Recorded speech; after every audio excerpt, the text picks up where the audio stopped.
Federico, querido, ¿cómo te va? ¿Cómo estás? Gracias por esperarnos. Te bancaste el pase, tenés que bancar el pase de Majul y mi editorial. Gracias por haber venido. ¿Cómo estás vos? Muy bien, muy bien. Gusta. Dame una mirada. Dame una mirada del precio de la empanada y todo esto que veníamos planteando. Te doy dos miradas. La primera es, a veces es más importante lo que no se habla que lo que se habla. Entonces, yo creo que vos tenías razón cuando dijiste que Darín quiso hacer como una crítica y la materializó en esta idea de las empanadas y cuánto vale, etcétera. Y me parece que es como bastante sorprendente que eso sea lo que tenga para decir, para criticar.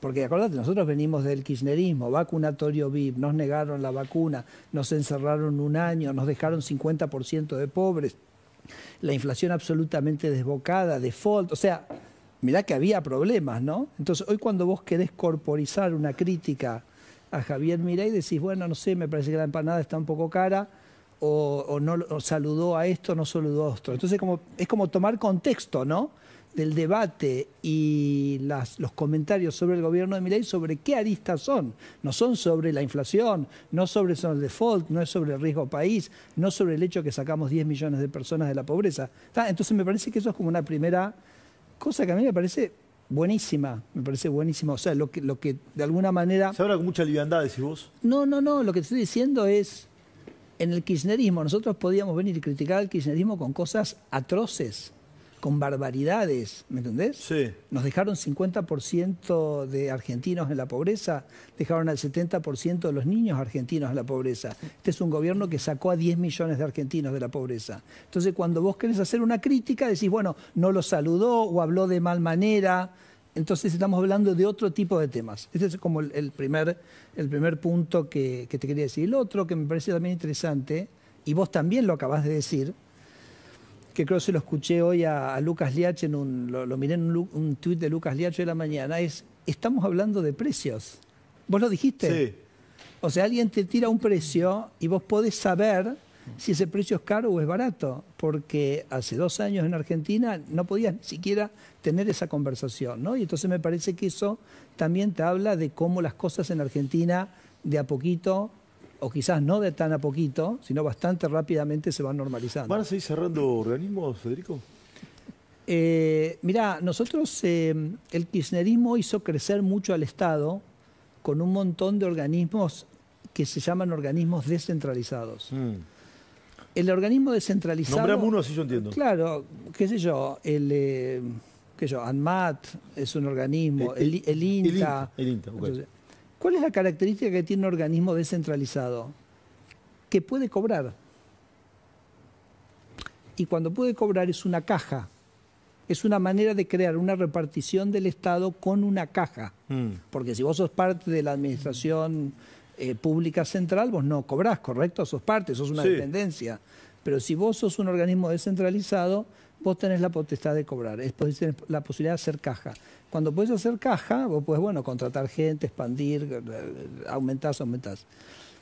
Esos organismos, a su vez, al poder hacer caja, empezaron a crear trámites para cobrarte, para generar caja, para recaudar. Bueno, lo que nosotros vamos a hacer es, muchos organismos los vamos a volver, ANMAT no es un descentralizado, pero los vamos a volver a la administración central. ¿El INTA y el INTI va a ser un solo organismo? No va a ser un solo, pero sí van a ser reformulados. Piensa que el INTA, por ejemplo, es un organismo que gasta la mitad de las retenciones del maíz. O sea, ¿viste las retenciones? La mitad de la retención del maíz que van a sueldos del INTA. Todo el presupuesto del INTA es el equivalente a la mitad de las retenciones del maíz. Tiene 6.000 personas, tiene 3.000 vehículos. ¿Cuántos vehículos tiene? 3.000 vehículos. Necesita un rediseño integral para ordenarlo. Entonces necesitamos un rediseño importante de eso. Ese es un organismo muy importante que va básicamente a ser, digamos, rediseñado, digamos, en las próximas semanas. Nosotros empezamos, lo habrás visto, estamos hablando de unos 40 organismos del Estado. ¿Son 40? Son más o menos unos 40. Hay chiquitos, hay grandes, que básicamente van a ser centralizados, que quiere decir, por ejemplo, si tenemos áreas. Porque otro tema que tenés muchos organismos, al ser descentralizados, tienen que tener su estructura administrativa. Tenemos organismos que tienen por ahí 100 personas para hacer las funciones del organismo y 100 personas para administrar ese organismo. Que si vos, Esteban, si vos eso lo traes adentro del gobierno, te quedás con las 100 personas que laburan, pero no necesitas soportar toda esa carga burocrática. Te escuché esto en alguna otra entrevista. ¿Hay organismos tan duplicados? Hay duplicaciones en funciones en un montón de casos. Así que bueno, me parece que esto es un trabajo que estamos haciendo, que lo vamos a hacer. ¿Cuándo se va a publicar eso? No, ya empezamos. No es que es un solo decreto con todo. Ya empezamos esta semana, empezamos la semana pasada con los organismos del área de cultura, ahí creo que esto te quería mostrar. Esto, ¿no? Entonces, sí. Por ejemplo, Tecnópolis... Teatro, ¿qué va a pasar con Tecnópolis? Tecnópolis se centraliza, entonces también Tecnópolis tiene una estructura administrativa muy grande, que básicamente perfectamente la puede ser el área central que la alberga, que es cultura. Entonces se centraliza la administración de Tecnópolis y eso de alguna manera permite, digamos, ahorrar recursos. Después teníamos varios organismos de la cultura, no sé si los tenés acá. Sí, acá hay. ¿Ese qué es? Ese creo que es el Museo Eva Perón, que básicamente sigue funcionando. Y esa es la claro, después tenemos, fusionamos 2 organismos de derechos humanos en el Ministerio de Justicia, también lo hicimos la semana pasada, también centralizamos el banco de datos genéticos que está en la jefatura de gabinete. Después vienen una serie de organismos de economía, que es un poco entre los que, por ejemplo, estaría el INTA y el INTI. Se había hablado de vialidad también. Sí, después viene los de salud, que también hay un reordenamiento de algunas de las instituciones de salud, y después vendrán los de transporte. Así que eso más o menos, yo te diría, en las próximas 2 o 3 semanas. Además, cada vez que... ¿El área de transporte también se va a cambiar? Sí, también. ¿Pero no asumió un funcionario nuevo? Sí, no, pero a ver, el gobierno es una continuidad, venimos trabajando, los equipos se ensamblan, así que estamos trabajando muy bien con Luis Pierrini y me parece que, bueno, estamos en ese proceso. En las próximas 2 semanas vas a tener, digamos, esta reestructuración que me parece que es muy importante. El presidente nos exige seguir con la motosierra. Acordate, el presidente dice más motosierra. ¿Qué te dice, Federico? ¿Meterle la motosierra? A full. A full. Pero te quedan 40 días de motosierra, ¿no? ¿Cómo es eso? No. Digamos, el trabajo, digamos, de ordenamiento del Estado es permanente. Lo que nos quedan los 40 días es para usar las facultades delegadas para rediseñar estos organismos que están a veces por ley diseñados como organismos descentralizados. Bueno, nosotros lo podemos desconcentrar. Pero eso no quiere decir que... Eso no quiere decir que no podamos seguir. Mira, hoy, por ejemplo, salió el número, te lo tiro como primicia. Dale, porque lo voy a... Y te quiero hacer escuchar algo que dijo Cristina la motosierra, pero decime el número. Nosotros en este momento llevamos 47.000 empleados que han abandonado la administración y eso nos genera a nosotros anualmente un ahorro de $2.000 millones. ¿Y cuántos empleados? Son $2.000 millones menos, Esteban, de impuestos que le tenemos que cobrar a la gente. ¿Y cuántos empleados más van a cesantear? No, bueno, no tenemos un número, porque nosotros en realidad no operamos buscando un número. Pero van a seguir cesanteando empleados. Pero vamos a seguir. Nosotros hicimos una vez con Javier, él dedicó una reunión de gabinete a definir qué cosas un gobierno libertario debiera hacer y qué cosas no debiera hacer. Entonces, cosas, por ejemplo, que hace el sector privado no las tenemos que hacer nosotros. Cosas que son competencias de una provincia no las tenemos que hacer nosotros. Entonces, nosotros seguimos en ese trabajo de barrido del sector público y donde vemos cosas que no corresponden a lo que pensamos que verdaderamente debiera hacer el gobierno nacional, las vamos a seguir reduciendo. Cristina, ayer habló de la motosierra. Te lo quiero mostrar. Dale. Lo escuchamos. Esa construcción cultural de la motosierra que ya no la levantan tanto. ¿Por qué? Porque todos se dieron cuenta que ese horrible instrumento de la motosierra no era contra el Estado, o contra el vecino, o contra el de enfrente. Finalmente terminó entrando en la casa de las grandes mayorías. Jubilados, empleados en relación de dependencia al que no les aumentan los sueldos, o no llegan a fin de mes. Siguen sin entender nada. Cristina sigue sin entender nada. No entiende nada.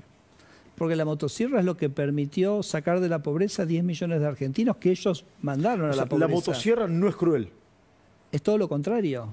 Lo que es cruel es un Estado grande que le exige a los ciudadanos financiar ese Estado. Entonces el kirchnerismo, el gobierno donde la señora Cristina Fernández de Kirchner era vicepresidenta, que llevó la inflación a niveles escalofriantes, que se financiaba con emisión monetaria. Y sabemos que la emisión monetaria genera inflación. Y la inflación es un impuesto a los pobres. Entonces los pobres estaban financiando ese Estado grande. Lo que hace Javier es decir, voy a hacer el Estado más pequeño, te voy a bajar los impuestos. El primer impuesto que bajó fue el impuesto inflacionario y eso fue lo que permitió recomponer los ingresos de los más desfavorecidos. Te quiero mostrar esto también que Sí. le cantaban a Cristina y después te quiero pedir algunas miradas vinculadas con la economía, aranceles y otras cuestiones. Dale, míralo.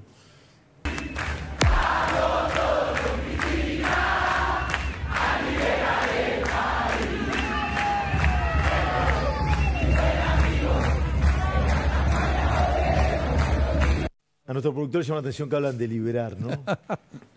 Cuando nos tenían, ¿no? Yo siempre digo que Argentina estaba atrapada en su triángulo de las Bermudas, el triángulo del modelo de la casta, Sí. como lo llama Javier, el modelo de los sindicalistas, de los empresarios prebendarios, el peronismo como gestor de ese sistema, y nos tenía todos atrapados en un sistema que lo único que hacía era generar privilegios para esas castas, y básicamente eso terminaba perjudicando al gran conjunto de los argentinos. Así que nos estamos liberando de todo eso, nos estamos liberando de la casta. Nos estamos liberando de Cristina. No sé, Cristina me parece que ya fue, pero nos estamos liberando del modelo de las castas de los cuales el peronismo fue el gran gestor, ¿no? Y eso es...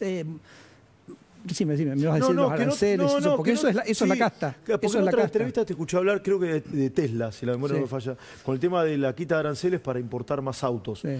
O de los controles para los autos que venían de afuera. Sí. Esta política de quitar aranceles, por ejemplo, para importar vehículos, ¿va a seguir? ¿Cómo es el Sí, tema? va a seguir porque eso es básicamente un beneficio para el consumidor, ¿no? Vos pensás, por ejemplo, abrimos el mercado del aluminio y vos sabés que Aluar te vendía el aluminio acá al doble que lo vendía el propio Aluar en Brasil. Entonces nosotros, digamos, vamos a abrir ese mercado, el precio cayó inmediatamente 30%. La semana pasada tuvimos otro caso absolutamente extraordinario que lo pagamos todos en el precio de la carne, que ya lo he hablado varias veces en este programa, que es la vacuna de la aftosa, Sí. que había como una cuasi protección a un laboratorio local, vendía la vacuna en $1.20 acá, y ¿sabes cuánto ese laboratorio vendía la vacuna en Uruguay? Ese mismo laboratorio. Sí, ¿cuánto? 45 centavos. O sea, te vendía la vacuna prácticamente 3 veces el precio que él mismo vendía cruzando el Río de la Plata, Casaban en ¿no? el zoológico. Entonces eso más o menos, imagínate, era $100 millones por año que los argentinos pagamos en un mayor precio de la carne. Bueno, celulares, etcétera. Entonces, Y ese laboratorio va a tener que competir ahora. ahora competir, de hecho ya tenemos ofertas en el mercado para que entre la vacuna a 60 centavos. Entonces, ¿eso qué es? Eso es menor precio, eso es carne más barata, eso es un salario real que es más alto para la gente. Ahora, el peronismo, todo eso durante 20 años lo protegió y no hizo absolutamente nada. Sí, Francisco Joven, que nuestro hombre de economía, te quiere hacer una pregunta. Dale. Joven. ¿Qué tal, Federico? Yo quería preguntarle qué impacto tienen todos estos cambios regulatorios en el sector privado, si puede cuantificarse, si puede darse en un número concreto, digamos, el impacto de todas estas desregulaciones que están haciendo justamente en el Estado. Bueno, te daba, Francisco, un par de ejemplos, ¿no? O sea, vos lo ves en lo que ocurre, ¿no? Desregulás alquileres, cae el precio 30%, desregulás aluminio, el precio cae 30%. Esos son aumentos del poder adquisitivo del salario. Desregulás celulares, caen los celulares. Bajás los aranceles, los neumáticos ahora ya están al mismo precio que están en Uruguay. Entonces, todas esas son mejoras. Vos me decís, bueno, el número grande es como difícil computarlo. Te puedo comentar, el otro día el presidente del BID comentaba que había hecho un trabajo para toda Latinoamérica sobre cómo la sobreregulación afectaba el crecimiento. Decía que en general había un efecto de 4% del PBI, digamos, que se caía por toda esta parafernalia, ¿no?, de regulaciones que tenemos, y decía que Argentina tenía 7 y ahora había caído a 3, ¿no? O sea que reflejaba un aumento muy importante en la libertad económica y en una reducción en los costos, ¿no?, que todo este exceso reglamentario produce, ¿no? Federico, siempre es un gusto entrevistarte. Hace mucho que tenía ganas de hablar contigo. Te quiero hacer una última pregunta que tiene que ver con la política. Vos conociste mucho a Mauricio Macri. Hoy aparentemente hay una suerte de nuevo entendimiento entre el PRO y la Libertad Avanza. Hoy, de hecho, hubo un encuentro entre Santilli, Ritondo, Karina Milei y estaba Sebastián Parejas también. ¿Crees que Macri tiene que formar parte de este espacio político? ¿Qué ves? ¿Vos me preguntás Macri como persona o el PRO como espacio? Macri como persona. No sé, yo creo que Macri es un expresidente, me parece que me parece un lugar muy interesante para él. Me está diciendo que ya fue, de otra manera. Pero me parece que sí, los que creemos en la libertad tenemos que unirnos para luchar contra el verdadero enemigo, que es este modelo de las castas, ¿no? Que lo gestiona el peronismo y el kirchnerismo. Y diría el peronismo en sus distintas pieles, ¿no? Porque el peronismo un día es kirchnerista, después es albertista, etcétera, va mutando, pero termina siendo siempre ese sistema de castas que protege, que ha permitido todos estos privilegios que se mantuvieron durante tanto tiempo. Te juro que no para meter cizaña, y ahora sí la última. Pero los conocemos bien a los dos. Diferencias rápido entre Macri y Milei. A ver, me gusta más enfatizar las cosas buenas de Javier, ¿no? Okay. Entonces, Javier es un líder excepcional por varios motivos. Primero, porque es una persona que te da mucha confianza y te apoya permanentemente. Entonces, en ese apoyarte, te empodera y te permite avanzar, ¿correcto?